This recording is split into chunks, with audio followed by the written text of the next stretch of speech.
December 20 AM Jain கல்லூரியில் போத்தீஸ் மற்றும் மின்மினி app நடத்தும் போத்தீஸ் சேலை தின கொண்டாட்டம்.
EVKS இளங்கோவன் மறைவை தொடர்ந்து ஈரோடு கிழக்கு தொகுதி காலியானதாக அறிவிக்கப்பட்டிருக்கிறது. தேர்தல் ஆணையத்திற்கு தமிழ்நாடு சட்டப்பேரவை செயலகம் இதனை தெரியப்படுத்தியிருக்கிறது. இது குறித்தான முழு விவரங்களோடு இணைகிறார் நமது செய்தியாளர் பாஸ்கர்.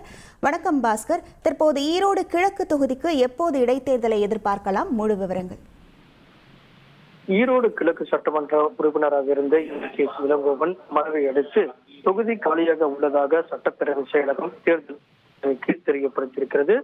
ஈரோடு கிழக்கு சட்டமன்ற தொகுதிக்கு இடைத்தேர்தல் நடைபெற்று அங்கு காங்கிரஸ் கட்சியின் சார்பில் போட்டியிட்ட EVKS இளங்கோவன் வெற்றி பெற்றார். வெற்றி பெற்ற அவர் கடந்த சனிக்கிழமை உடல்நலக்குறைவு காரணமாக மரணமடைந்தார். இதையடுத்து ஈரோடு கிழக்கு சட்டமன்ற தொகுதி காலியாக உள்ளதாக சட்டப்பேரவை செயலகம் தமிழ்நாடு தலைமை தேர்தல் அதிகாரிகளுக்கு தெரியப்படுத்தியிருக்கிறது. ஒரு சட்டப்பேரவை தொகுதி காலியாகும் பட்சத்தில் 6 மாத காலத்துக்குள் இடைத்தேர்தல் என்பது நடத்தப்பட வேண்டும்.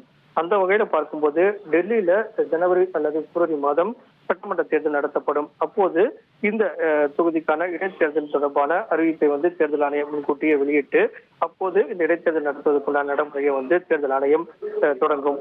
அப்படி பார்க்கும்போது ஈரோடு கிழக்கு தொகுதிக்கு வரக்கூடிய பிப்ரவரி மாதம், அடுத்த ஆண்டு பிப்ரவரி மாதம் இடைத்தேர்தல் நடத்துவதற்குண்டான வாய்ப்பு இருக்கிறது. தேர்தல் ஆணையம் முறைப்படி அதற்கு அதிகாரப்பூர்வமான அறிவிப்பை வெளியிடும். தற்போது ஈரோடு கிழக்கு சட்டமன்ற தொகுதி காலியாக உள்ளதாக முறைப்படி அறிவிக்கப்பட்டுள்ளது. உங்கள் முழு விவரங்களுக்கு நன்றி பாஸ்கர். டிசம்பர் 20 AM ஜெயின் கல்லூரியில் போத்தீஸ் மற்றும் மின்மினி ஆப் நடத்தும் போத்தீஸ் சேலை தின கொண்டாட்டம்.